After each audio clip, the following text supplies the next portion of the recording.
Hello, everyone, and we're here again with another podcast from the LMC. This is with our July newsletter, and as usual, we'll try and go into a bit more depth in whatever's in the newsletter and just sort of talk through things. So the first thing we were going to start with was firearms licensing, and Charlotte has lost plenty of hair trying to get that sorted out. So I'll let her come and tell us a little bit about firearms licensing. Thanks, Farine. So back in October 2025, a constituent raised to us around the importance of being able to contact the police kind of directly following any changes within kind of markers that have been put on patient records in relation to firearms licensing. Obviously, at the time of we were trying to get a direct email address, so the practice could liaise directly. And I'm pleased to say that obviously that has now concluded, and the email is now provided within the GP newsletter. So if any practitioners sees any kind of changes in relation to their patient's diagnosis or medication that they feel they need to let the Leicestershire police know that have a firearms license, they can do this directly. Amazing. I think that's Thanks. all I could just to expand that, that when you've got a patient who's got a firearms license, then you are advised very strongly to put on the flag, and once you've coded it, then the system, all GP systems are designed to then flag up if you then add on a code for an important new diagnosis. So so this is what to do at that case. Now, if you've got a patient that comes in that you've got a firearms and they're saying that they're going to go off and try and bump someone off or bump themselves off, obviously for that, still phone 999. So this is if someone's got a new diagnosis of depression, it's mild or whatever, but it's still important that you let the police know. It's not up to us to decide whether or not they have a firearm license, but now there's a direct way of corresponding with the police, where you just send them an email. Which means that you've got an audit trail that you've actually communicated with them as well. Perfect. So the next thing that we were going to talk about was fibromyalgia, and I'll pass it over to Grant to sort of talk a little bit about what we've been going through around fibromyalgia, and then I think there was a bit around Dr. Borrell shared a survey that people can fill in as well. So yeah, go for it. Yeah, so this has been a bit of a beat your head against a wall type situation. That another body, the Royal College of Physicians, decided that they would write a paper suggesting that basically it says a diagnosis of fibromyalgia shouldn't be within the just the province of specialist medical services, and because of that, our area, like quite a few others, have decided that means that general practice does everything, including diagnosis and management of fibromyalgia, and rheumatology will have nothing to do with it in the future. Now, first off, that actually that is not what the original document says. It actually says, with lots of caveats, that if there's a query, if it's unclear, anything like that, then you should be referring to a specialist service. And so our view is that rheumatology cannot say no to all fibromyalgia, but also as a GP, you have to follow the GMC requirements, which means that you have got to be confident and competent to be able to make that diagnosis. And diagnosing fibromyalgia is not that easy, and unfortunately it can be got wrong. So I contacted other LMCs across across England, and within seconds I had reports back from 2 other LMCs where they've already gone to rheumatology saying no for fibromyalgia, and in both those areas they would give me they could give me examples where patients have come to harm. So both of those areas, they were able to give me an example of a patient from each, where a patient ended up with having really avoidable joint damage, because rheumatologists said we're not seeing this patient because it's obviously fibromyalgia, and then one actually ended up having psoriatic arthritis and the other one rheumatoid arthritis, which was not diagnosed until they'd actually got permanent joint damage. So our view is that it's inappropriate for rheumatology to say no to all fibromyalgia. But of course, it's up to individual GPs. There will be GPs out there who've got a really strong interest in rheumatology and will do a good job of it. But for us, I was going to say mere mortals, it isn't that straightforward. There is actually a survey that we've also sort of circulated on behalf of Leslie Borrell, looking at this. But if you have any problems with this, if you have any problems with rheumatology not being helpful with fibromyalgia patients, do let the LMC know. Perfect. The next thing that I was going to talk about was the UHL Gala Awards evening, and it's here again, guys. So in October, on Friday the 3rd, there will be the UHL Gala Awards. It's actually a really, really nice evening. The three of us have been to it. It's actually done really nicely, really, really well done. And Grant's fought quite hard at trying to get a GP to be nominated for that, and we've done that for the last 2 years now, and this is the 3rd year. So it's open to any GP that's working in LLR. The nominations can come from a practice manager or any a member of the team or another GP or etc. And you literally just have to write about 300 words to sort of say why you think just this GP is deserving. So you've got until the end of the month to do this, guys. This is a really, really nice way of being able to sort of commend our hardworking GPs that have done a lot of stuff, in LLR. And if you don't make use of these evenings, then it feels a bit of a shame. And like I say, it's actually a really lovely evening.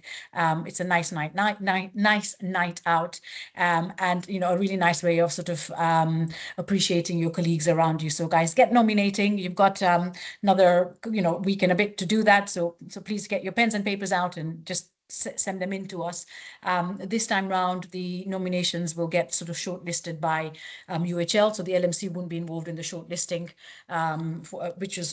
which we have been before, and we're not going to anymore. So that means it's now open to any GP in LLR, and then, like I say, the three guys that have been shortlisted with their nominees, the people that have nominated them, will get invited for that night. So yeah, please guys, get nominating, and let's try and make this something that carries on every year.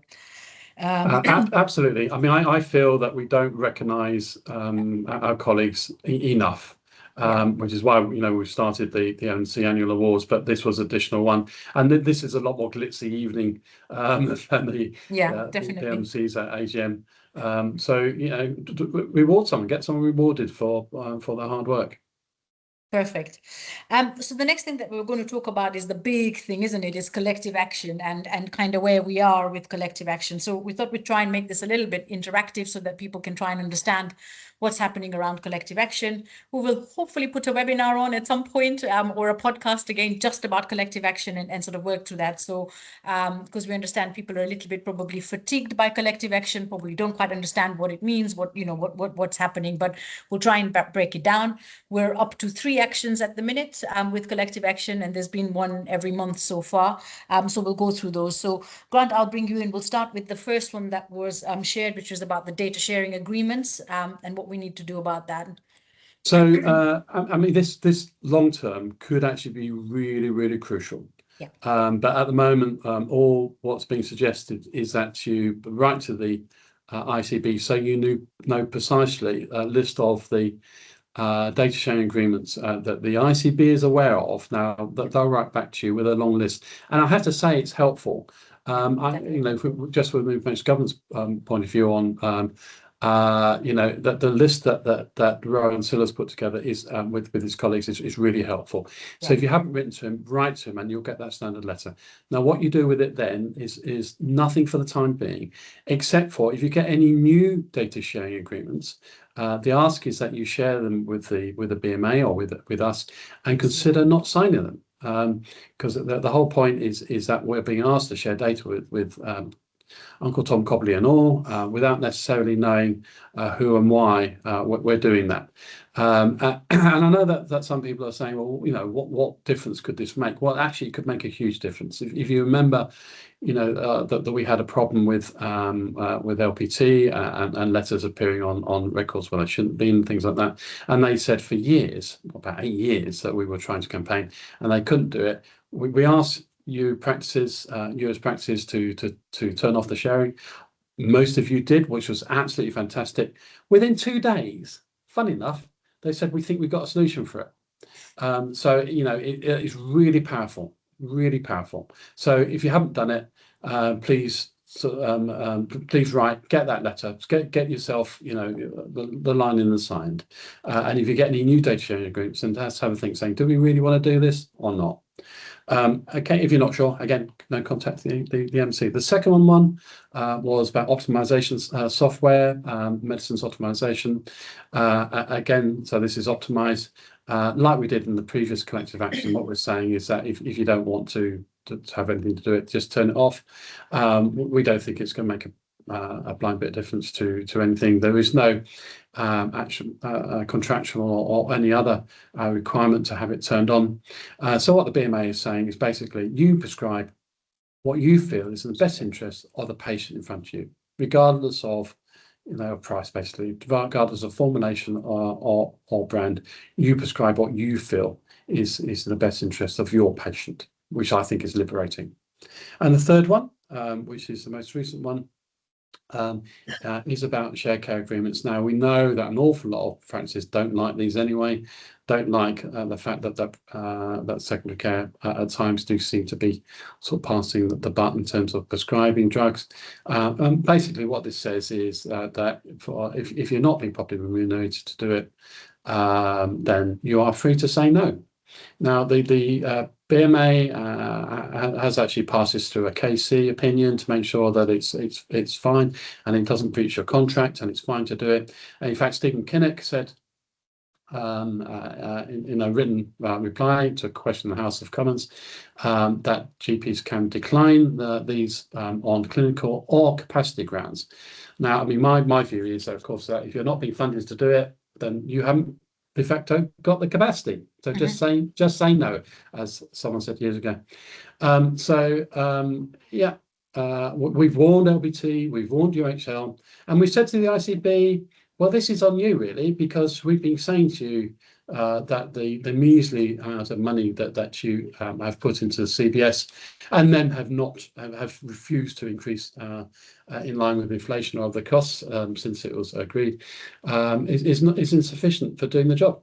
So it's up to the ICB. If the ICB comes back to us and says, actually, let's have a proper look at this, let's have a look at the funding, let's try and sort of make sure that the funding is fair for practices, then absolutely, we'll then be coming back to you and say, look, you're now being funded properly.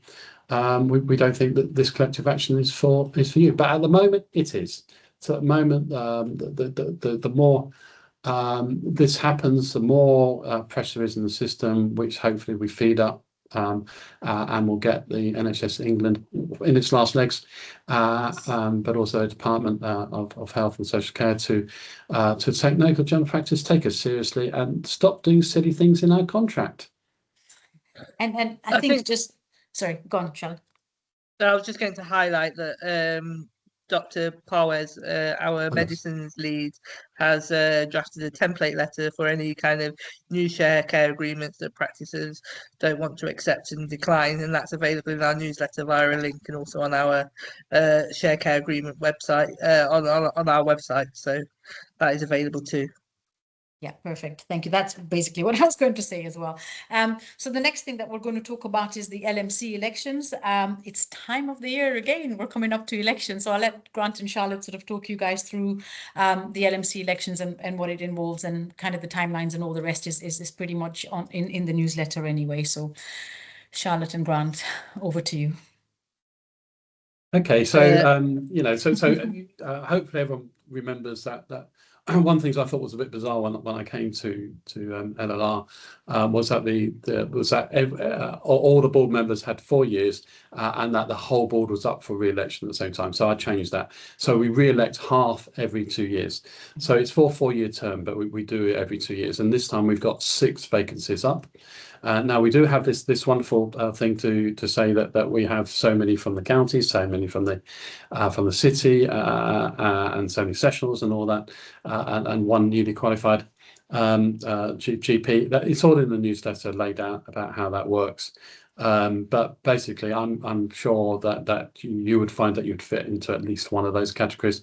If you add them up, it comes to, because people are saying it comes to about 8, and we've got 6 places. How does that work? Well, of course, most of us fit more than one category. So myself, I'm a contractor but I'm also a city GP.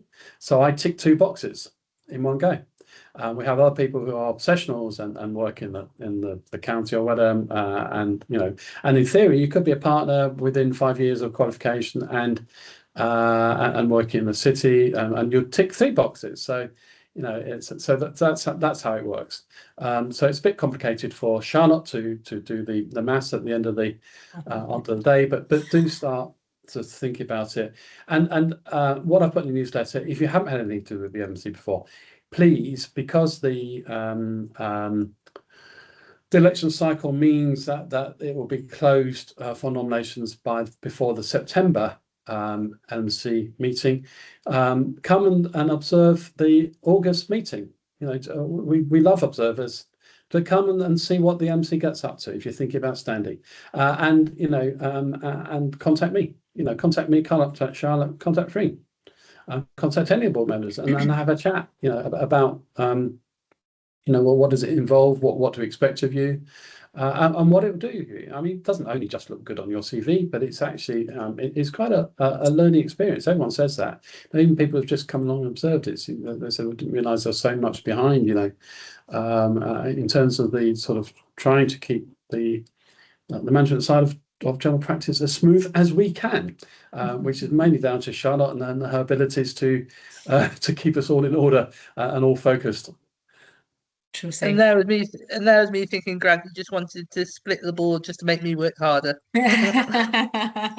Anyway, just to highlight that obviously within our newsletter we've put a link to sign some of the key documents that potential candidates might want to have a view of in relation to the LMC, and within that time is a timetable, which obviously we anticipate that the election kind of details will go out to everybody on the 19th of August, and that includes obviously the position for the resident doctor or the registrar, whichever name you want to kind of give it, as well as the 2 GP kind of positions as well. So just to highlight, that should all be clear within the newsletter, but as Grant says, we're all available to kind of ask questions, and our board meeting is on can you remember the date?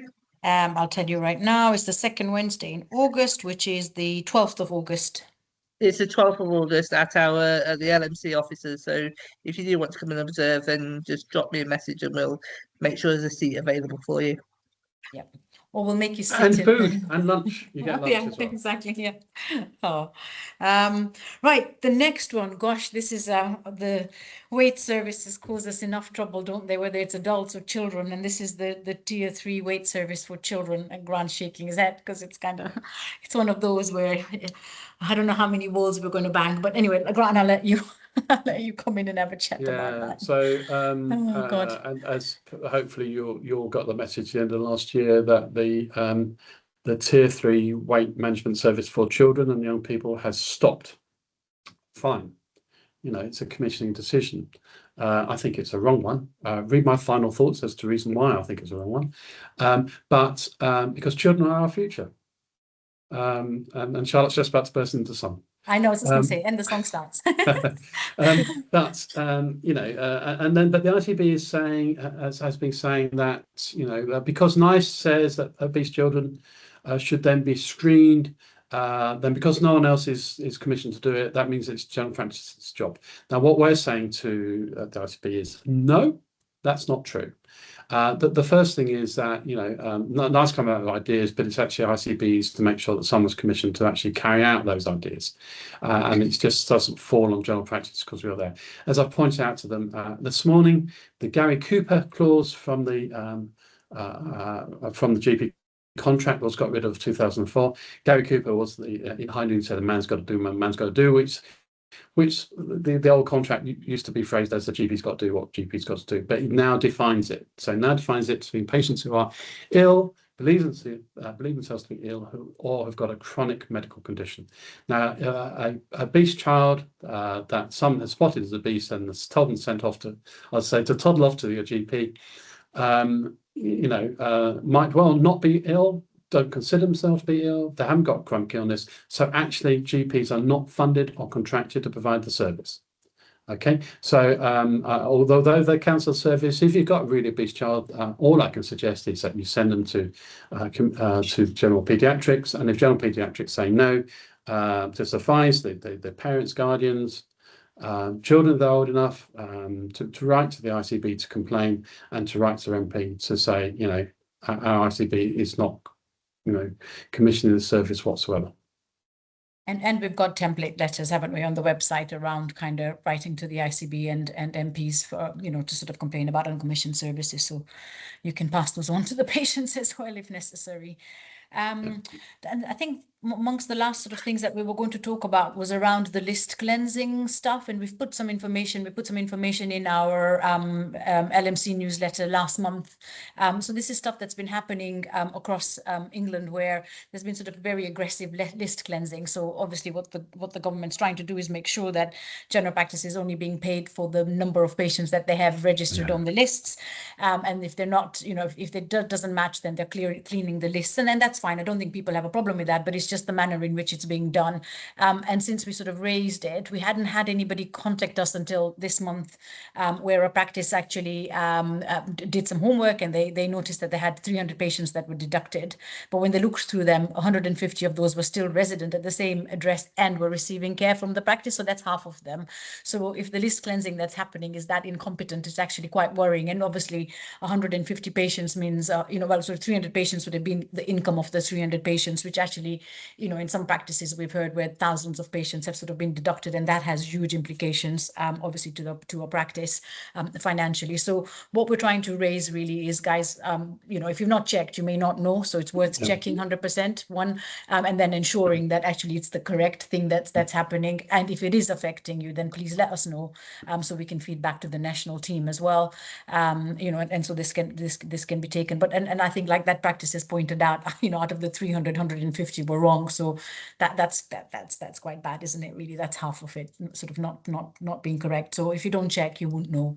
So do check, and if there's any specific issues, please let us know as well. So I think that's that about list cleansing.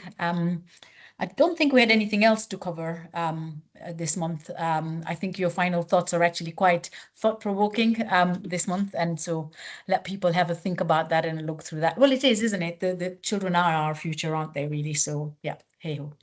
Here we go. And a little bit of a test for you. If you can read the first line without singing the song, Yeah, then you've done very well. true.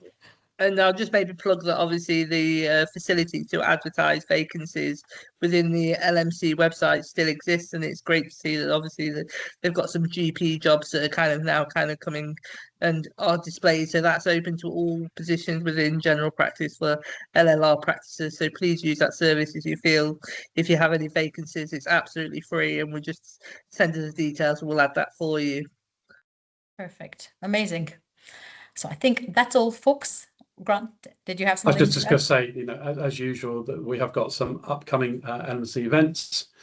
So we've got one about contractual responsibilities, immunisations and travel, myth or reality. And then we've got another complaint event, which is always really popular.